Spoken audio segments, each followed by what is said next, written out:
A beleza não é só a pele, né? O sérum é muito mais leve cosmeticamente do que um creme. A sua rotina tem que ser adaptada à sua necessidade. Eu acho que essa coisa de passar coisa demais.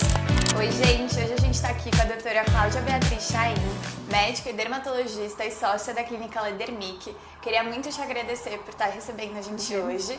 E eu queria entender primeiro, qual que é a sua especialidade? Eu sou dermatologista, clínica, estética e cirúrgica.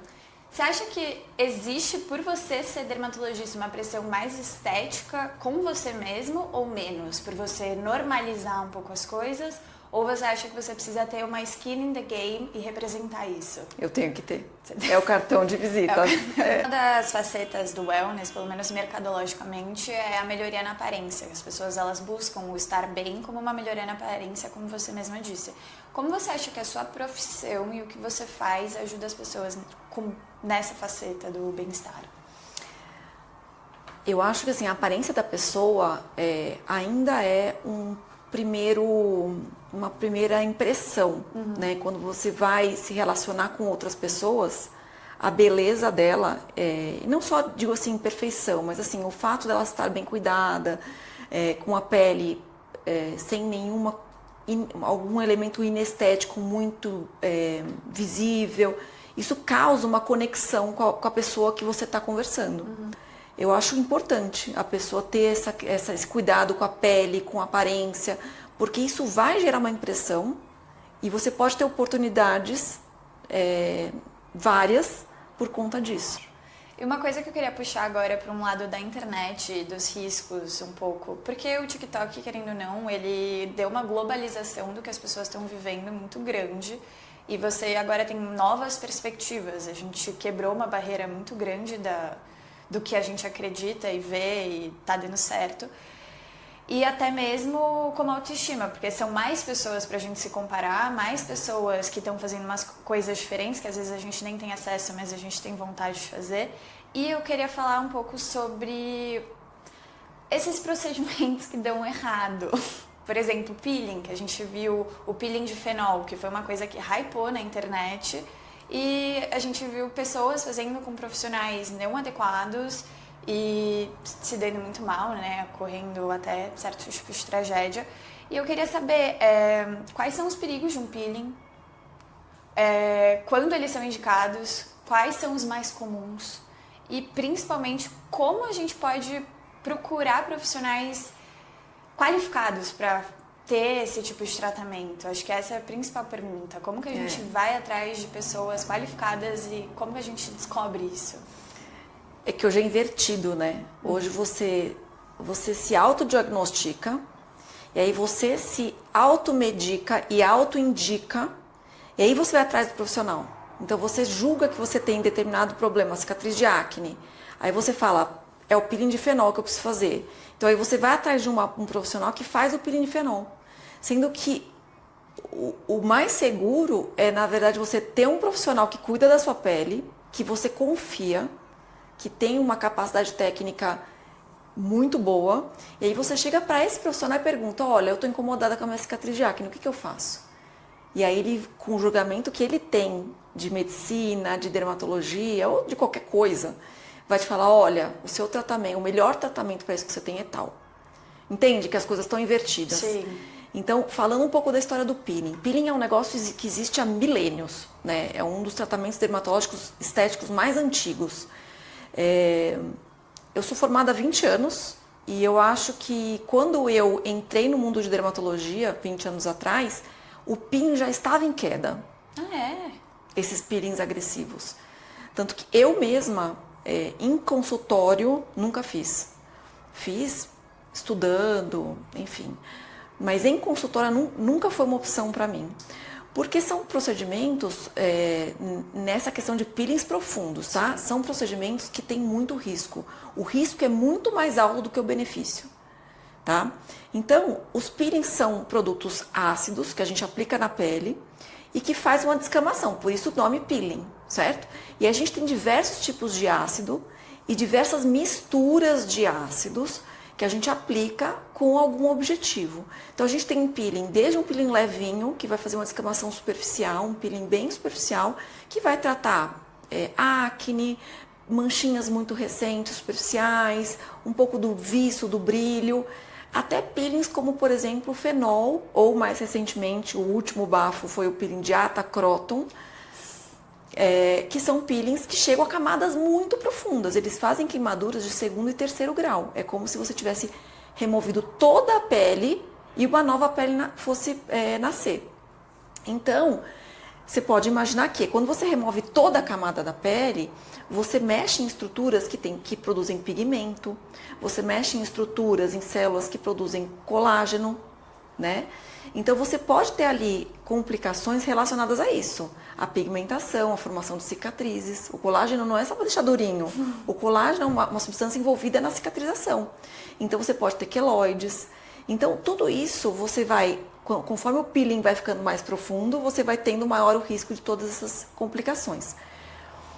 E aí a medicina foi evoluindo, a dermatologia foi evoluindo, e a gente observou que quando você faz um tratamento que fraciona essa pele, então você tem o rosto e você não vai tratar 100% da pele, você vai tratar, por exemplo, 30%, 50% da pele, você vai fracionar. A pele que não foi tratada, ela vai ajudar a recuperar a pele que foi tratada.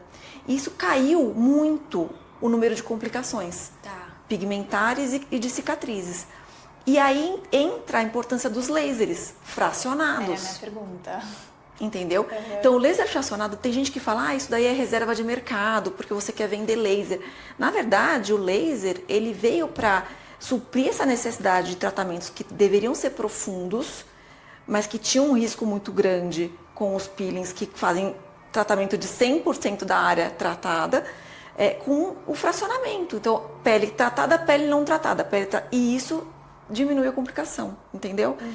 Então, por isso que hoje os tratamentos de cicatrizes são feitos mais com lasers fracionados e não com peelings profundos.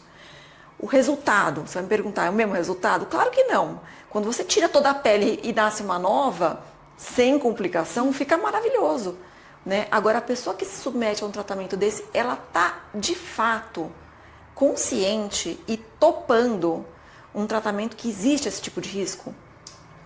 Uma coisa é ela assinar um termo de consentimento que ela leu rapidinho ali, porque ela quer muito fazer aquele tratamento, ela assina qualquer negócio, sim, certo? Agora, ela está, de fato, com a noção de que ela pode ficar com a cara inteira preta, ou inteira branca, ou inteira rosa, ou pior, com cicatrizes. E se acontecer, como que ela vai lidar com isso o resto da vida? Sim. Entendeu?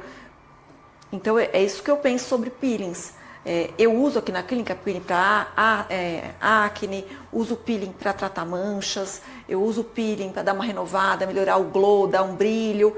Agora, peeling profundo comigo não tem vez. Justo. E você falou dos ácidos, dos peelings. Isso, por exemplo, a gente sabe que muitas pessoas fazem uso tópico de ácidos, sim, tanto para acne ou para manchas, essas coisas. Isso. E teve o boom do retinol, sim, dentro da internet. Sim. Teve uma loucura.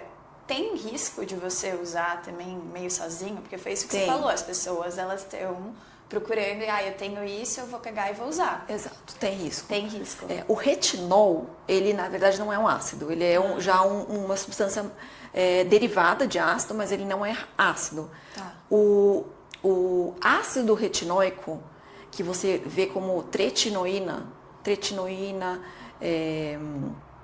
adapalenos, que também é um ácido retinóico mais moderno, esses que são ácidos mesmo, eles precisam de receita para serem comprados, mas a gente sabe que no mercado livre, mercado negro, você consegue comprar sem receita. Esses ácidos, eles são muito sensibilizantes. Uhum. Então, a maioria das pessoas, quando elas usam sozinhas, sem ter orientação, a pele não tolera. Tá. Então, você fica toda vermelha, descamando, você acaba, por conta desses vermelhos, se você não cuida, você pode manchar. Você pode desenvolver vasinhos, então sua pele começa a ficar vermelha de um jeito que não sai mais, porque o ácido retinóico, ele faz o estímulo de produção de novos vasos na pele, né? Angiogênese. Então, a pele vai ficando cheia de vasinhos e você ficando rosa, e aquilo não sai mais. Só sai depois com tratamento a laser. Existem os derivados de ácido, que é o retinol, o retinaldeído, Outros que não são ácidos mesmo, esses são mais tranquilos de serem usados. Mas eu acho que sempre é bom ter orientação. Então, por que você vai usar sozinho um retinol? Por que não ácido glicólico? Sim. Por que não ácido, enfim, qualquer outro tipo de ácido? Tem que ser avaliado, né? Se aquilo ali é a melhor escolha. O glicólico e o salicílico, eles são mais fracos? Eles são diferentes, o tipo de ação. O salicílico, ele é muito mais queratolítico. Então, o que ele faz? Ele diminui a espessura da queratina. Tá. Por isso que na acne ele é bacana. Porque na acne a gente tem a formação de rolinhas de queratina que tampam o folículo pilosebáceo, né? E essas queratinas, se você passa o ácido salicílico, elas diminuem a espessura e a densidade dela. Então, aquilo ali limpa a pele. O glicólico, ele é mais de renovação celular. Então, esse tempo de renovação da célula que vai nascendo e ela descama, que isso acontece o tempo todo, isso você aumenta a velocidade de renovação celular. Então, você está sempre com uma pele jovem, entre aspas. E o retinóico, ele já tem propriedades um pouco mais de anti-idade, de rejuvenescimento, porque ele estimula colágeno. Então, o retinol, dos ácidos para rejuvenescimento, ele é o mais adequado, mas não para todo mundo. Entendeu? Em contrapartida desse movimento das pessoas, é como se fosse uma automedicação. É uma automedicação. Porque se tem alguém especializado para isso. Na minha For You page também apareceu uma tal de dermatologia natural, em que as pessoas elas usam coisas alimentícias, né? Os alimentos como, por exemplo, gordura bovina, como se fosse uma banha de porco para passar como hidratante, máscara de arroz, porque falam que tem antioxidante, essas coisas. Aí ferve o arroz e bate com água e faz a máscara, ou máscara de cúrcuma com iogurte, porque teria probiótico e você clarearia a pele, só que você também pode ficar meio laranja. Você acha que isso realmente tem uma vantagem? Os alimentos aí, eles funcionariam como adaptógenos ou alguma coisa assim? Ou não? Eu acho que não. Eu acho que não. A indústria do cosmético e a indústria farmacêutica mesmo que cria esses produtos para a gente usar na pele, tanto como tratamento como skincare, eles desenvolvem pesquisas monstruosas para a gente usar esses cremes, né? As moléculas, elas não são in natura. Então, quando você tem um produto, existe até um produto maravilhoso que vem derivado do arroz, né? Mas assim, não é o arroz in natura, né? É uma molécula que tem ali presente na planta do arroz e que foi ali incluída numa formulação e que tem um outro produto que carreia, que leva aquilo ali para dentro da pele para poder ter algum tipo de ação. Então, não é o arroz in natura, né? A gordura, por exemplo, quando a gente pensa em hidratação, uma gordura bovina, suína, seja lá o que for, quando você passa na pele, é zero a penetração. E qual que é a principal diferença entre os manipulados e os cosméticos prontos de farmácia? A principal diferença é que você consegue criar formulações que não existem. Tá? Então, você tem um determinado paciente, que para aquele caso você não encontra alguma coisa que já exista na formulação de indústria farmacêutica. Então, essa é a grande vantagem. A grande desvantagem é que você fica vulnerável à qualidade disso. Então, a farmácia de manipulação, ela não tem a regulação e o controle, a fiscalização que tem uma indústria farmacêutica. Entendi. Tá? É uma coisa totalmente discrepante. Então, só vale a pena você fazer uma formulação quando você, primeiro, não tem isso pronto. E segundo, você confie muito na farmácia de manipulação. Tem também umas coisas que as pessoas falam de você, sei lá, tá com água no rosto e aí passar o hidratante, como se ele fosse fixar essa água. Isso existe? Não. Não existe? Não existe. Você acaba diluindo o produto que você tá aplicando em cima. Tá. Não.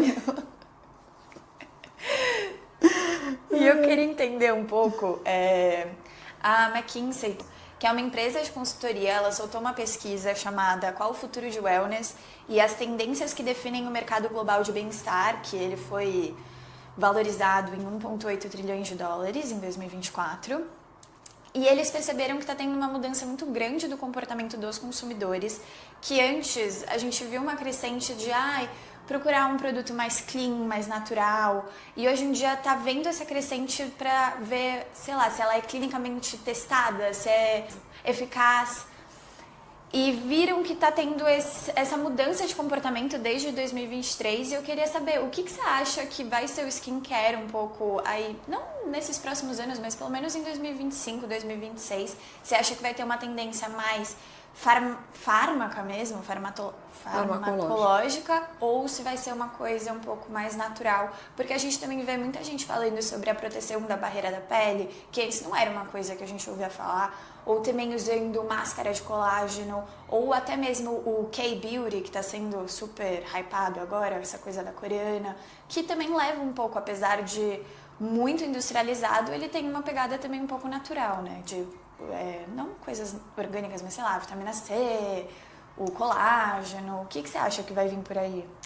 Eu acho o seguinte, eu acho que a gente nos últimos anos passou por uma avalanche de rostos e estéticas muito artificiais, né? Então a gente tem uma geração aí que hoje está por volta dos 40, 35 até uns 50 anos, de pessoas que foram bombardeadas com essa necessidade de over tudo, skincare, procedimentos, cirurgias plásticas. Então é uma galera que realmente é o avesso disso que você está falando, né? Só que o que eu vejo é que a galera mais jovem, da sua geração, por exemplo, é uma galera que não só nessa questão da pele, mas a vida toda procura coisas mais saudáveis, né? Bebe menos coca, né? Enfim, tá ligado com uma série de coisas aí sustentáveis e tudo mais. E isso repercute na questão do que eles procuram para cuidados com a pele. Então eu sim vejo isso, cada vez mais as pessoas procurando cuidar da pele, da qualidade da pele, e pelo contrário, não querem nenhum tratamento que modifique muito o formato. Cada vez isso está acontecendo mais. Lógico que fica mais para esses jovens, que hoje tem por volta de 30 a menos, mas eu acho que isso é uma tendência. É muito do que eu acredito, eu curto mais essa filosofia de que cada um tem a sua própria beleza e que você melhorando qualidade de pele, luminosidade, corrigindo pequenas imperfeições, você é muito mais bonita do que quando você pega uma pessoa que às vezes nem tem nenhum problema grave e enche de coisas. E você acha que essa busca é principalmente pelo público feminino e não masculino? Masculino, heterossexuais... Sim, eu acho que tem crescido. Tá. É lento, é bem lento esse crescimento, mas eu tenho muito mais pacientes homens hoje do que eu tinha 10 anos atrás, né? E muito porque vem a esposa começa a fazer alguma coisa, o marido vê que não ficou cheia de coisa, né? O marido começa a pegar essa confiança de que só vai melhorar a qualidade de pele, às vezes uma expressão muito fechada, e aí ele se sente à vontade de procurar o tratamento estético também. Tem aumentado. Porque eu gosto muito do paradigma de enxergar a pele como o nosso maior órgão. Porque realmente é uma coisa muito completa. E às vezes eu sinto que as pessoas elas não tratam com essa importância. Como, por exemplo, as pessoas leem você ir numa dermatologista ou cuidar da sua pele como uma coisa de vaidade, uma coisa supérflua. Pois é. E que eu acho que não faz muito sentido. Porque realmente é uma coisa que é tudo nosso é pele, tanto cabelo, unha, querendo ou não, é pele. E eu queria saber como que a gente pode cuidar dela, da nossa pele, com essa devida importância. Quais são os cuidados mais básicos que a gente pode ter, que não pode vacilar, sabe? Eu acho que assim, o que não pode vacilar é com o sol. Eu acho que isso é imperdoável, sabe? Porque aquela máxima de que a pele tem memória, isso não é uma lenda, isso é um fato.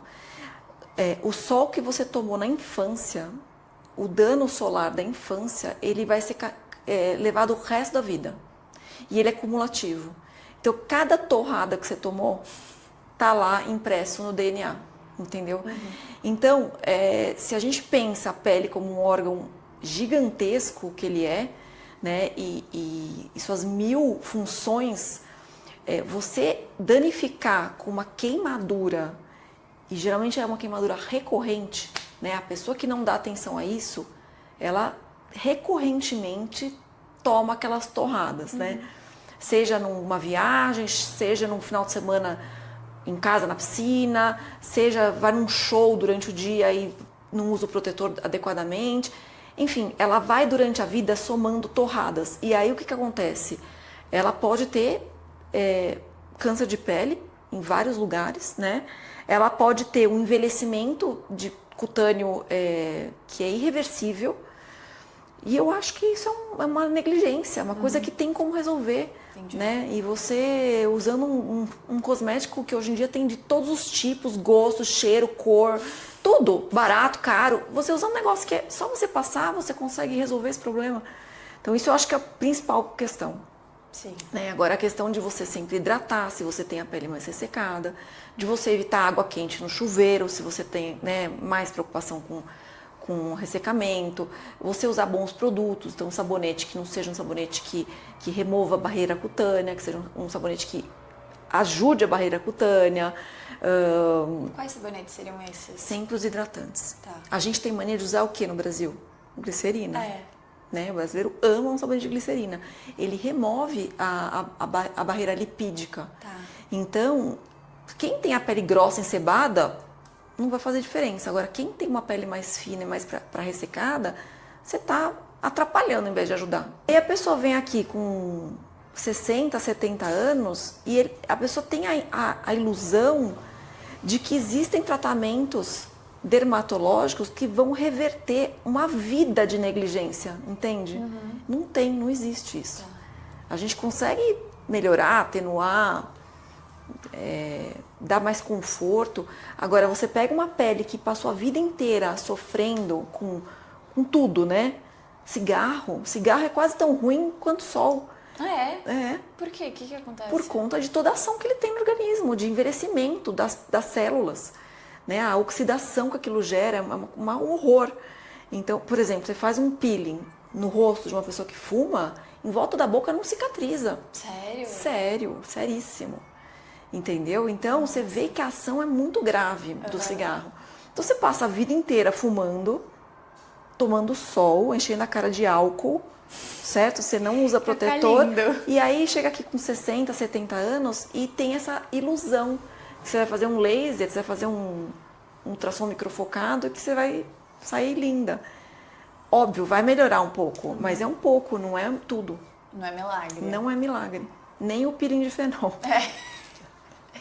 Eu queria só voltar um pouco sobre o que você falou também da sua profissão, da influência do bem-estar e desses diferentes tipos de beleza. E eu queria falar um pouco da psicodermatologia, que é uma abordagem que eu conheci recentemente, na verdade, que une a dermatologia com um pouco os aspectos da psicologia e até mesmo a psiquiatria. E ela fala muito sobre a saúde emocional e como isso influencia na nossa pele.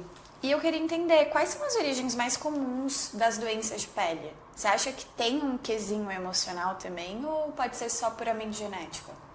Não tem muito a ver. Essa intersecção dessas duas áreas, ela é muito presente. Muito presente. Tanto em doenças de pele gerando problemas psicológicos, quanto ao contrário, problemas psicológicos gerando problema de pele. Tá. Vamos falar um pouquinho sobre acne, por exemplo. A acne é uma doença de pele que, na maioria das vezes, surge numa época em que está ali rolando uma adolescência, né? Final da infância, começo da adolescência. E é uma área que você também está formando caráter e personalidade, né? E aí você está lá com a cara cheia de acne. Então, como é que isso vai influenciar na sua vida adulta até? Né? Você, muitas vezes, se não tratado, você pode se tornar uma pessoa tímida, com dificuldade de relacionamento, medo de se expor, porque naquela fase que você estava em formação de personalidade, você estava querendo sumir, desaparecer, né? Então, isso é muito, muito intenso. Ao contrário, né, falando um pouco das problemas psiquiátricos que geram problema na pele. A gente tem muito caso, por exemplo, e é comuníssimo aqui na clínica, alopecia areata, que é uma doença que faz você perder cabelo, como se fossem umas clareiras, uns buracos que aparecem na cabeça, pode aparecer na barba também, em outros lugares. Pode até perder o cabelo inteiro por conta de repercussão psicológica na pele. Vitiligo. Eu ia falar dele. Vitiligo é muito comum em criança. Você pega a criança com vitiligo, você pergunta pra mãe, mudou de escola, brigou com o amiguinho, os pais se separaram. Sempre tem uma causa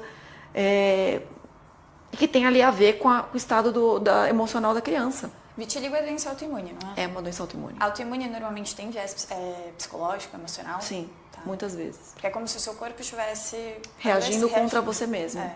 No caso do vitiligo, contra a célula que produz melanina, o melanócito. Tá. E você acha que normalmente essas doenças, elas têm mais... É do estresse, da ansiedade ou outros do fatores? mundo moderno, né?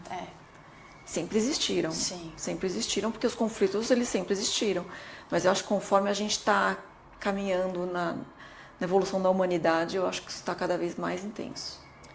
Eu queria falar um pouco que você falou, por exemplo, da acne. A acne, ela foi descrita pela primeira vez no século VI como uma das condições dermatológicas mais comuns. E recentemente o Instituto Nacional de Saúde dos Estados Unidos, ele lançou uma pesquisa que analisa como as espinhas causam tristeza e a influência da acne vulgaris na autoestima. Ele estudou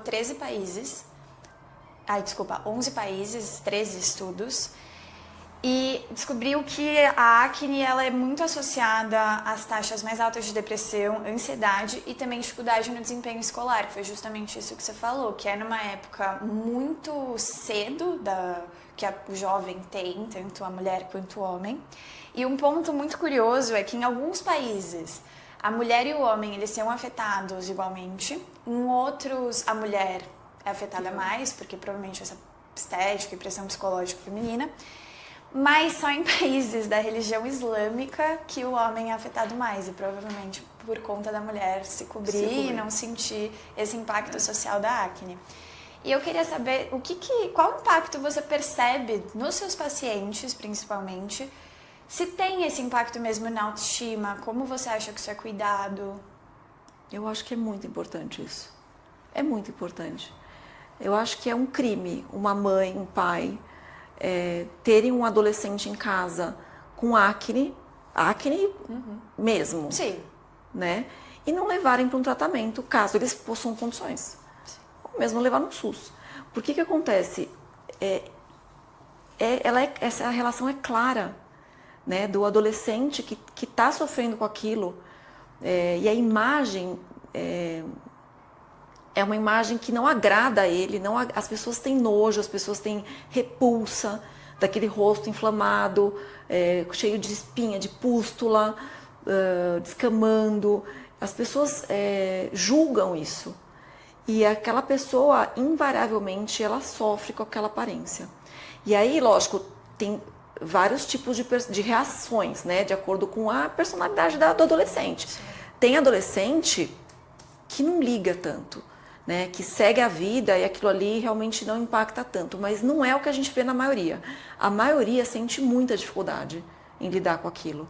Então, algumas se entopem de maquiagem, e isso é cada vez mais grave por conta justamente dessas soluções milagrosas da internet, camadas de primer, base, corretivo e pó, sei lá o que, e isso piora muito a acne. Então, é um ciclo vicioso, quanto mais a pessoa se sente mal, mais ela usa maquiagem, pior a acne fica, mais ela se sente mal, mais maquiagem. Então, vira um ciclo vicioso que é muito difícil você resgatar. E você acha que, por exemplo, não só a acne, mas outras doenças de pele, elas podem influenciar nossa busca por parceiros? Às vezes, por exemplo, como você falou, de não se posicionar, pode ser que você caia em, sei lá... Sim, não ciladas. aceitar menos amor, lógico. Relacionamentos abusivos. Porque isso tem a ver com a autoestima. Sim. Se a pessoa ela tem uma baixa autoestima, ela vai aceitar coisas que talvez não sejam tão boas para ela, né? Enfim, e aí entra nessa questão aí da aparência. a acne e outras doenças de pele, né, que possam mexer com a autoestima. E você acha que a saúde sexual ela tem relação com doenças de pele também ou não? Porque, por exemplo, as pessoas falam, ai, você tá apaixonada, você tá brilhando. Entra numa série de neurotransmissores e hormônios e coisas que são secretadas quando você tá se sentindo bem, bem-estar, né? Tá. Eu acho que tem, sim, uma implicação, mas eu acredito que gerar doença de pele, eu acho que não. Mas pode ajudar? Pode ajudar. Tá, porque você estaria mais a felicidade, né? Uhum. Os hormônios da felicidade, quando você tá bem, reflete em tudo, na sua pele, mas também na sua disposição, no seu raciocínio, na sua capacidade de produzir. Quando você está feliz, tudo melhora, né? Sim. Nossa conversa está chegando um pouco ao fim e eu queria muito falar também eu quis trazer duas situações, na verdade, de duas influenciadoras americanas, que é justamente isso que você falou. Da menina que vai passando mais maquiagem e vai se sentindo pior e ocluindo mais os poros, que é a Alex Cooper e a Alex Earl. A Alex Earl, ela relata, que me impactou muito, eu guardei, que ela fala que ela estava inteira maquiada, ela foi dormir na casa de um namorado, que ela dormiu com maquiagem, e assim, o travesseiro inteiro com a maquiagem dela, né, porque camadas e camadas. E quando você dorme, sai, e daí no dia seguinte não lavou, não fez nada, só passou mais, porque meio que não foi com mala e nem nada. E como isso devia ser difícil pra pessoa, porque, pô, a pessoa não vai dormir sem maquiagem porque ela tá com medo de ser vista como ela realmente é. E a outra situação é que a Alex, ela tava numa escola, e ela acho que estava numa escola um pouco conservadora, e eu não vou lembrar que idade ela tinha, mas ela tava com acne, e passou um corretivo. E que a professora fez ela ir lavar com sabão, e tipo, ai, que absurdo você tá com maquiagem. E de acordo com a British Skin Foundation, que é uma instituição de caridade do Reino Unido, que é dedicada à pesquisa e conscientização de doenças de pele, 9 em 10 dermatologistas concordam que não se dá importância suficiente aos efeitos psicológicos da doença de pele. Eu queria saber sua opinião sobre isso. Você acha que as pessoas, tanto os médicos, dermatologistas, quanto pais, a sociedade, eles tratam isso com o devido respeito e cuidado ou não? Eu acho que não. Não? Eu acho que não. Eu acho que essa visão ela ainda é muito limitada.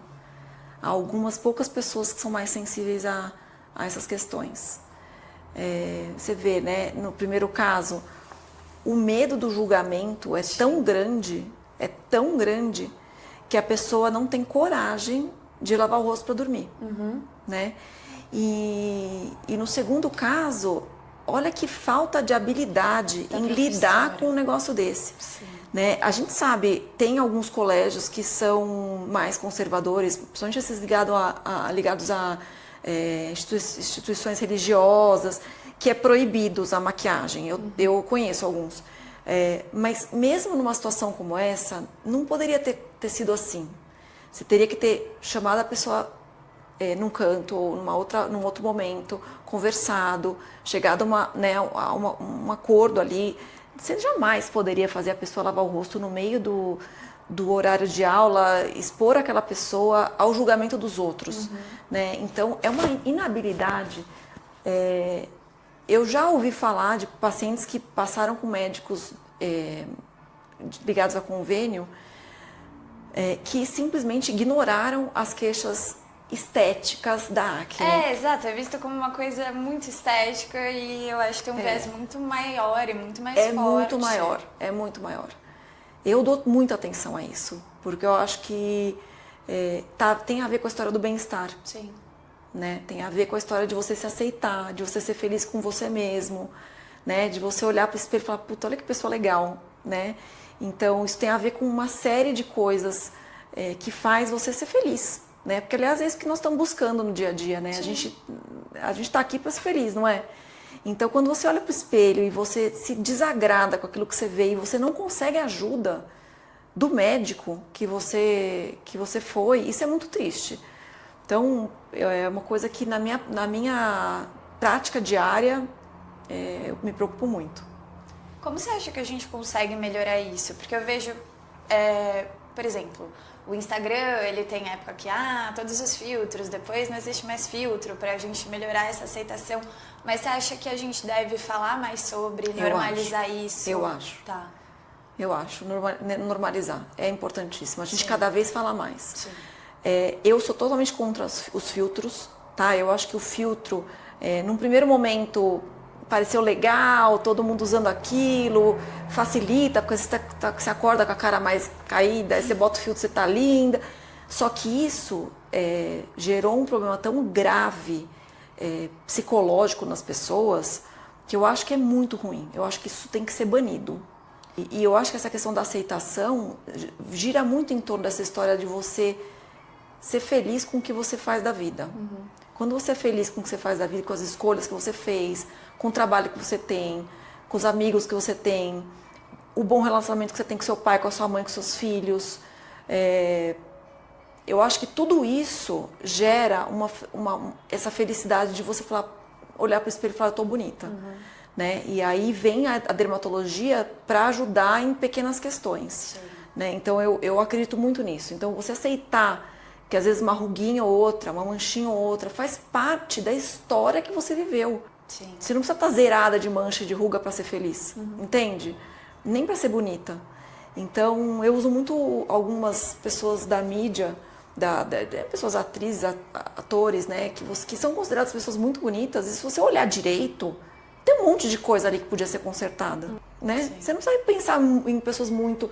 Né? Pessoas são bonitas, você olha lá, abre bem lá a foto, você vai ver que a pessoa está cheia de defeito. Mas ela é bonita porque não é só a perfeição que gera beleza, entende? Sim. Então eu falo muito disso no Instagram, no nosso Instagram, eu falo muito disso. Só que é engraçado que a aceitação, ela é uma aceitação superficial. Super.